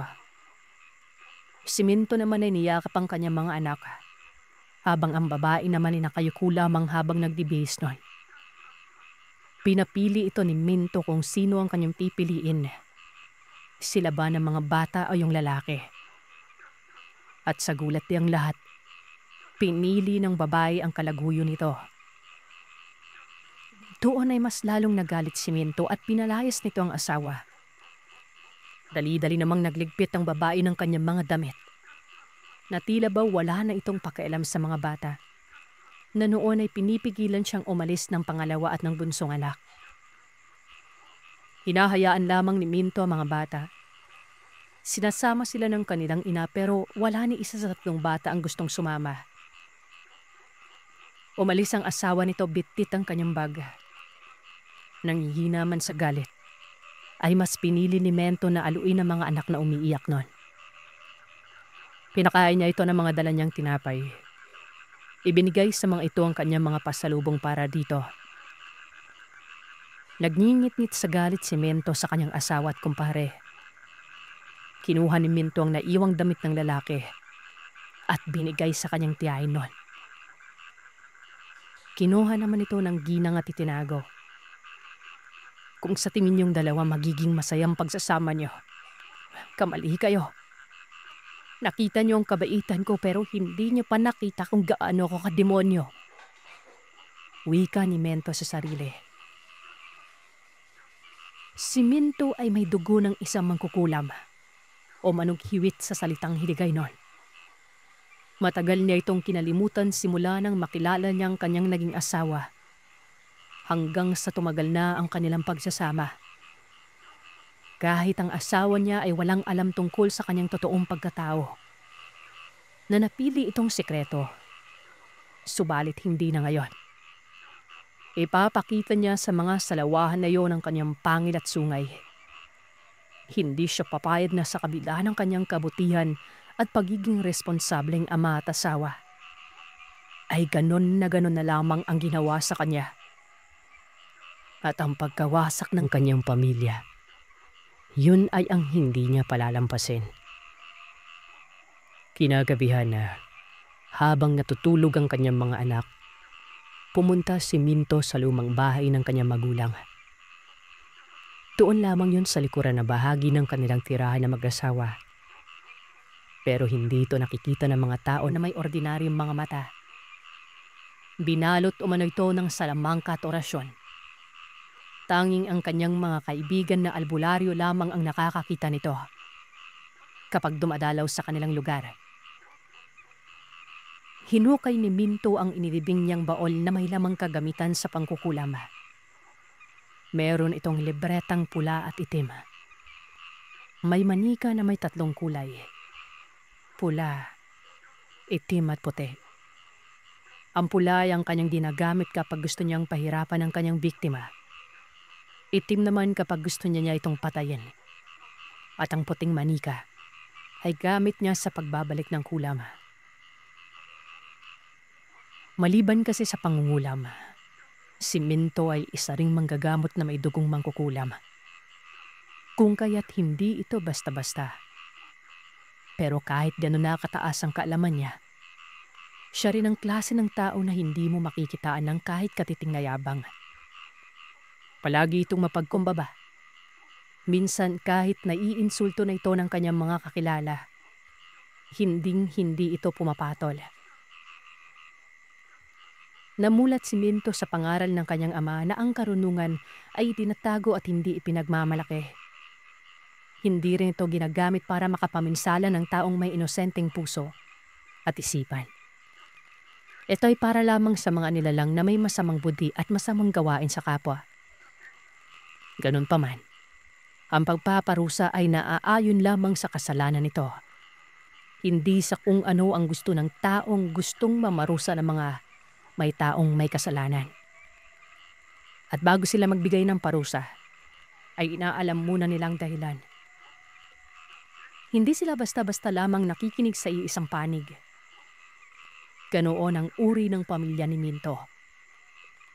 Napakapatas ng pananaw ng kanyang ama sa mga tao. Ganon din ang kanyang ina. Naniniwala ang mga ito na ang lihim na aral ay kakayahan na biyaya sa iilan lamang. Kung kaya't kailangan nilang timbangin bago gumawa ng hakbang. Ito ang dahilan kung bakit balanse ang buhay ni Minto. Kayang-kaya niyang mamuhay bilang isang normal na tao na hindi mapapansin ng kahit na sino ang totoong pagkatao nito. Nasa metro ang larim ng kanyang hinukay bago niya nakuha ang isang sako kung saan nakapaloob ang baul na yon. Kagad niya itong kinuha at nilinisan. Doon niya na din binuksan ang baol at kompleto pa rin ang laman nito. Nalidari niya itong niligpit at ipinasok sa isang lalagyan sa ilalim ng papag. Pagkatapos maayos sa mga gamit, sinelyuhan niyang muli ang bahay bago lumipat sa bahay kung saan natutulog ang kanyang mga anak at tiyahin. Kinabukasan, kinausap siya ng kanyang tiya. Sinama nitong sumama na sila pabalik ng Dingle pero tumanggi si Minto. Salamat sa pag-aalala mo, tiya, pero hindi na muna ako babalik. Dito na muna kami ng mga anak ko. Saka na kami pupunta doon kapag naayos ko ng gusot ng pamilya ko.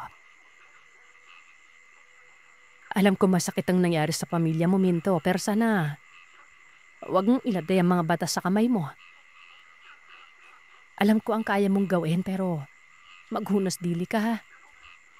Isipin mo yung mga anak mo. Tiya, hindi ko pagsisisyanan kung ano man na magagawa ko. At lalong-lalo nang hindi ko pababayaan yung mga anak ko. O sige, ikaw ang bahala. May tiwala naman ako sa'yo. Maganda naman yung pagpapalaki ni Kuya sa'yo eh. Nasubaybayan kita mula pagkabata hanggang sa nagkaasawa ka na. Alam kong hindi ikaw ang taong padalos-dalos gumawa ng desisyon. Maraming salamat po, tiya. Nagpaalam na ang ginang sa mga bata noon. Inihatid nila ito sa may sakayan at nang nakasakay na ito, saka na sila bumalik sa kanilang tahanan. Ipinagpatuloy na mag-ama ang kanilang gawain ng araw na yon. Ang panganay niya, nakasalukuyong nasa 5 baitang ay pumasok na rin sa eskwela. Kasama nito ang 2 na noon ay nasa 2 baitang. Tanging ang bunso na noon ay nasa 4 na taong gulang ang naiwan kasama niya. Sa paaralan ay pinuntahan ng ina ang 2 anak para kunin pero hindi sumama ang 2 bata. Imbis na sa hapon pa uuwi ang mga ito dahil may dala silang baon, ay umuwi ang mga bata dahil takot ito sa kanilang nanay. Kasama pa nito ang kalaguyo niya na pumunta sa paaralan. Mas lalong nadagdagan ang garit ni Minto sa asawa dahil sa ginawa niyon. Kinagabihan, pinatulog lamang niya ang 3 bata at kaagad na pumunta sa bahay ng kanyang mga magulang. Inilabas niya ang kanyang mga gamit. Nagsimula ng magsindi ng kulay pulang kandila. Nagsimulang mag-usal ng orasyon gamit ang hinubad na damit ng lalaki at ng kanyang asawa.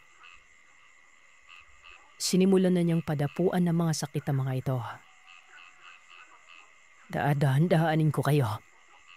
Hindi ko hahayaan na pati ang mga anak ko ay idadamay niyo sa kababuyan niyo.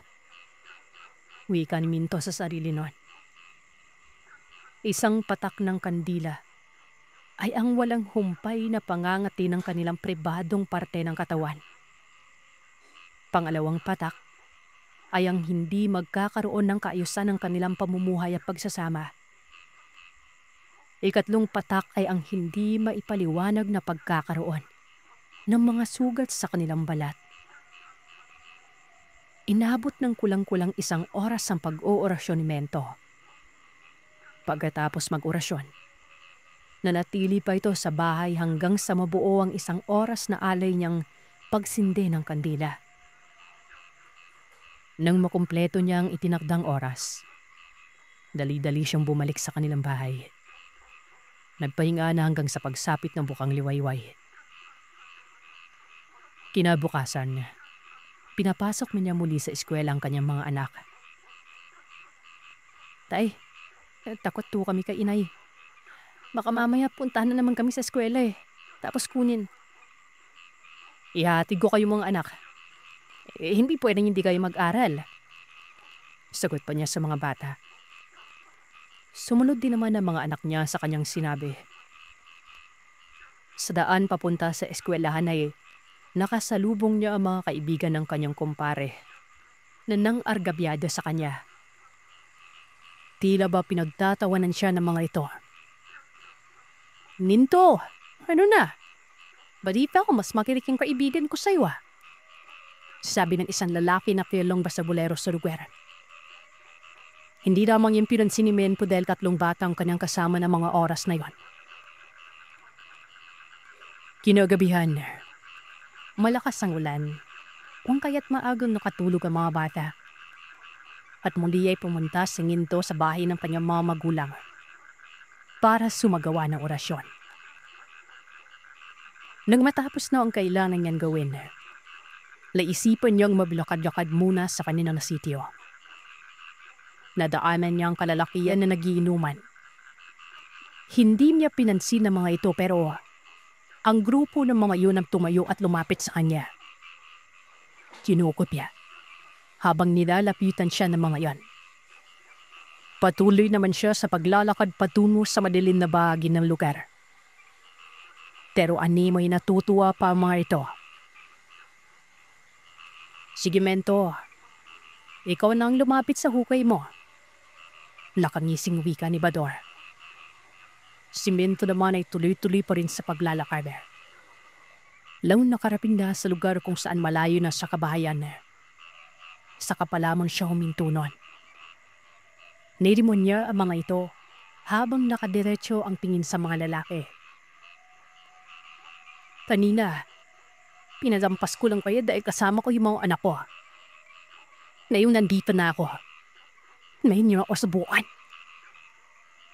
Tumawa naman ng mga ito na tila ba biro ang tingin sa kanyang mga sinabi. Nilapitan siya ng pinsan ni Raul.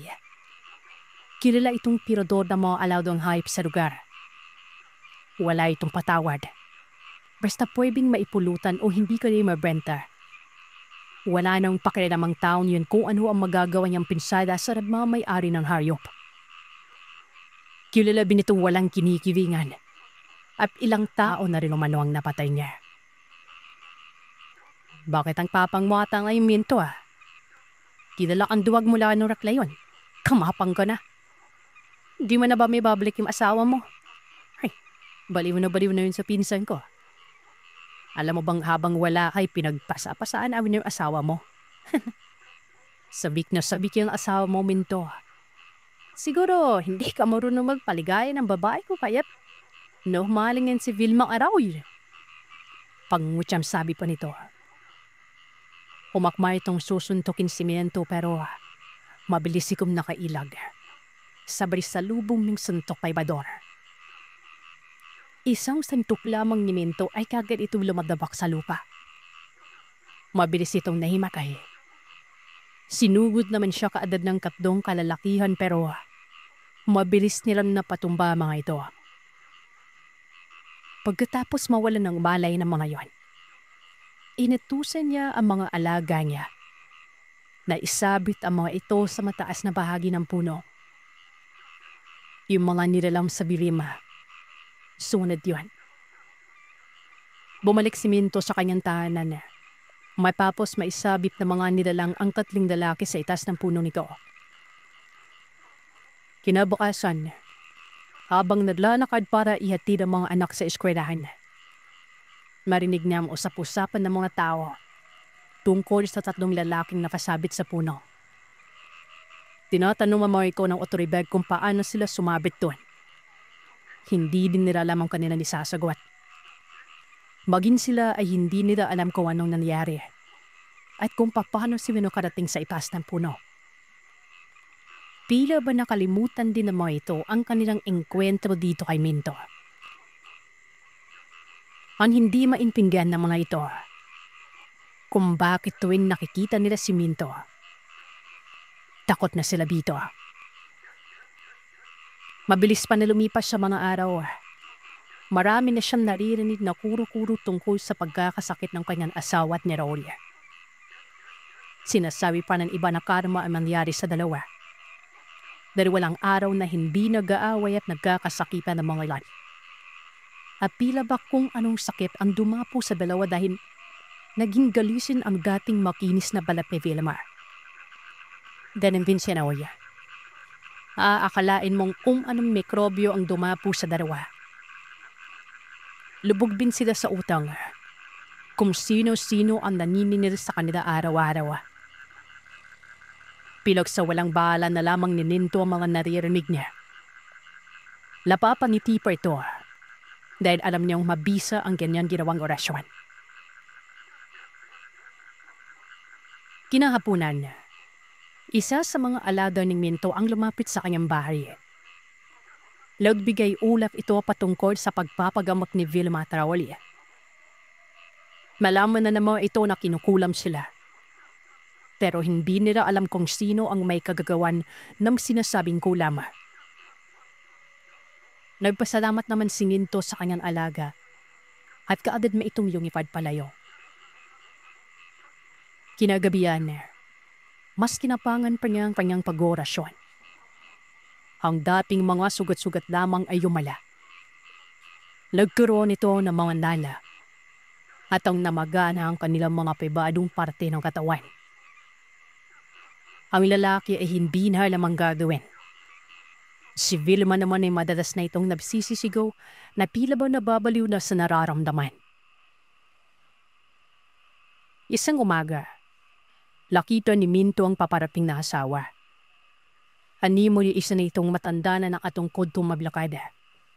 At ang suot nito ay mahabang saya na abot hanggang tarampakan. Mahaba din ang manggas ng damit nito at may suot na balabal. Tinatawag nito ang kanilang mga anak. Paglabas ng mga bata ay nag-iiyak ang mga itong lumapit sa kanilang ina. Dalip naman na pinanong ni Mintong babae kung ano pa ang ginagawa nito sa kanila. Nakiusap naman ng babae na sana ipakinggan siya ni Minto. Ayon dito ay napilitan lamang siyang sumama kay Raul. Alam niyang mali ang kanyang ginawa. Pero sa mga panahon yon ay wala na siyang maisip pa para mailigtas ang kanilang mga anak noon. At nang pinuntahan nila ang mga bata sa eskwelahan na, sinadya niyang sindaki ng kanyang panganay para matakot at dumiretso ng uwi. Dahil may binabalak si Raul sa mga bata, pati na rin kay Minto. Pero makalipas nga ang ilang araw, sa hindi malamang dahilan ay sabay silang miragnat ni Raul. Hindi na sila gumaling-galing pagtatapos noon. Si O, di naman noon dahilan kung bakit pinag-initan si Minto ng pinsan nito.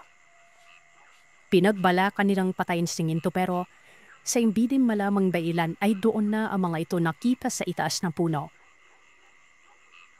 Nagsimula na ring matakot ang mga ito kay Minto kahit hindi malamang dahilan.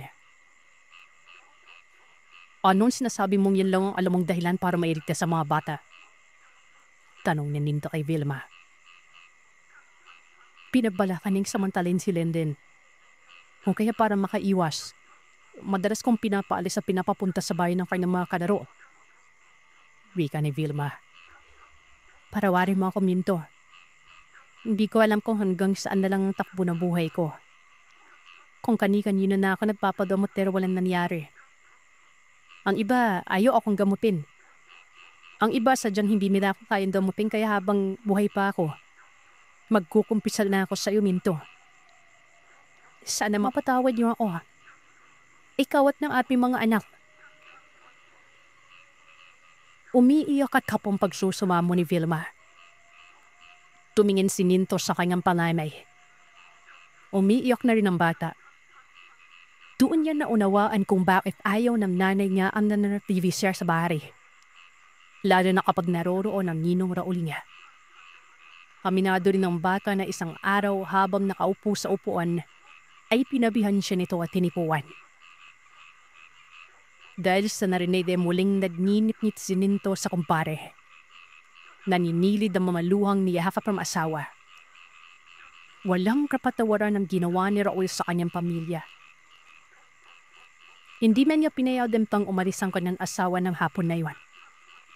Ang ginawa niya, inurasyonan niya ang kinuha ng tubig galing sa kumukulong sinaing. Pagkatapos ay ipinainom niya yan sa kanyang asawa. Inurasyonan niya ang bunbunan nito at inihipan. Tayhop ang talog sa ilagay noon. Matapos niya itong gawin ay tila ba inihipan ng napakalamig at preskong hangin si Vilma. Dali-dali itong nakatulog sa papag. Maingat na hinaplos ni Minto ang buhok ng asawa. Habang ibinubulong sa sarili, na muli niyang ibabalik sa dati ang saya at buhay ng kanyang pamilya. Samantalang si Raul naman, ay paparanas niya rito ang hilakbot at takot na kailanman ay hindi niya pa naranasan. Kinagabihan, habang natutulog ang mga bata sa tabi ng kanilang ina, bumangon si Minto at pumunta sa bahay ng kanyang mga magulang. Sinindihan niyang itim na kandila. Pahiwatig yun na wala siyang balak na buhayin ng lalaki. Pero bago yon, ipaparanas niya dito ang sakit na ni minsan ay ayaw na nitong maranasan at ayaw na nito mabuhay pa. Hiniwaan niya ng konti ang kanyang palad hanggang sa dumaloy ang mapupula niyang mga dugo. Pumatak sa ginawa niyang bilog kung saan naroroon ang kanyang alay na isang itim na manok na kanyang ginilitan ng leeg. Pinatulo sa mismong damit ni Raul. Si Raul naman na mga oras na yon ay nagsisisigaw na sa takot at sakit na kanyang nararamdaman. Sumisigaw ito ng wag. Wag kang lumapit. Wag mo akong saktan. Parang awa mo na. Malakas ang sigaw ni Raul, habang si Minto naman ay nakahalakhak na parang demonyo habang nagsasabing, Pre, huwag kang matakot. Sige na pre, sabihin mo na kung ilang taon na bang tinarantado mo, kung ilang kabataan na bang pinagsamantalahan mo, kung ilang pamilya na ang winasak mo. Sige pre, magsalita ka. Huwag kang matakot. Magsalita ka. Wala naman sa sariling sumigaw si Raul nang, ako yung nagsamantala sa pamangkin ko. Paulit-ulit yun. Mula 9 na taong gulang. Hanggang sa nag-16, nabuntis yun. Ako yung nakabuntis kay Elena. Pinagsamantalan ko yung nagpatiwakal na guro. At kung ano-ano pang mga karumal-dumal na krimen ang sinabi nito. Lubayan mo na ako. Lubayan niyo ako. Ayoko pang pumatay. Ayoko pang mamatay. Sabi ni Raul. Halos hindi makapaniwala ang mga kaanak nitong nakakarinig sa mga sinasabi niya. Pati ang pamangkin niyang nabuntis niya noon, na isa ng dalagang ina ay naroroon. Umagulgul ito nang binanggit ni Raul ang mga sinabi nito patungkol sa panggagahasa nito sa kanya. Awang-awa naman ang mga anak nila sa bata. Tinatakot ito ni Raul. Napapatay ng kanyang mga magulang at mga kapatid kapag nagsumbong ito. Kung kaya't tuloy-tuloy ang paggalaw nito sa kanya hanggang sa nabuntis. Wala itong pinipiling lugar. Madalas pagkagaling sa eskwela, hinaabangan nito ang bata sa daanan papasok sa kanilang lugar. Dinadala sa masukal na lugar kung saang walang makakakita at makakarinig sa kanila. Tinututukan nito ng patalim ang bata habang ginagalaw. At minsan, kahit sa mismong bahay ng mga ito. Sumisigaw si Raul na gusto niya pang mabuhay nang biglang kinuha ng ama ng batang binuntis niyang itak. Paulit-ulit niyang tinaga si Raul habang sumisigaw ito ng mamatay ka na, mamatay ka na, na naging sanhi ng agarang ikinamatay ni Raul. Kahit si Minto ay hindi na inaasahan ang pangyayaring yon. Inihinto niya na lamang ang pananakot kay Raul at tuluyan ng tinapos ang orasyon. Ginupit niya na lamang ang damit ng asawa na inorasyon na niya. Pinakuluan niya ito gamit-gamit ang tiniga niyang puno na makabuhay. Tinubigan niya ng 3 baso ng tubig na galing sa simbahan. Hinaluan ng luya at asin. Pinatuyo niya ang 2 baso. At ang 1 baso ng tubig na natira, iyon ang pinainom niya sa kanyang asawa. Inuulit-ulit niya ang ganong proseso ng 7 araw. At matapos ang araw na kanyang itinaga, ang kanyang asawa ay unti-unti nang nagiging maayos. Hanggang sa tuluyan na nga itong gumaling at muli nang bumabalik sa ayos ang kanilang pagsasama. Isang hapon, may matandang pumunta sa kanilang bahay. Hinahanap nito si Minto. Tinuro naman ni Vilma kung nasaan ito. Kagad naman itong pinuntahan ng matanda. Kasalukuyang nagsasaka si Minto ng kanilang bukirin nang lumapit ito. Minto, kay tagal kitang hinanap. Sa wakas ay natagpuan na din kita. Nilimon ito ni Minto. At doon nakita niyang ang albularyong ito na kaibigan ng kanyang ama. Naparito ako dahil manghihingi ako ng tulong sa iyo. Narinig ko ang nangyari sa isang notorious na kriminal dito sa lugar niyo. Kung paano nagkasakit at kung paano ito nagkumpisal na mga ginawa niyang krimen. Isang tao lang ang gumaagawa ng ganong klase ng pangkukulam, Minto. At yun ay ang ama mo. At ngayon masaya ako dahil may sumalunga sa naiwan itong kaalaman. May malalapitan kami. Masayang wika ng matanda. Kasalukuyan itong may ginagamot na dalagang kinulam ng binatang binasta nito. Masyado pang bata ang dalaga. Wala pa sa isip nito ang pagnobyo dahil nasa pag-aaral ang konsentrasyon niya. Hindi matanggap ng lalaki ang kabiguan kung kaya't ipinakulam nito ang dalaga. At lubhang malakas na mangkukulam ang may gawa nito dahil kahit gawin ng albularyo ang anumang bagay na kaya niyang gawin, ay hindi nito mahuli-huli ang mangkukulam. Dahil sa awa ni Minto sa bata at sa magulang ng biktima, tinulungan niya ito. Ibinalik niya ang kulam sa may gawa at bumalik sa ayos ang kalagayan ng bata. Marami pa ang mga natulungan at nagamot ni Minto, Sir Seth. At ang lahat ng iyon ay hindi alam ng kanyang pamilya.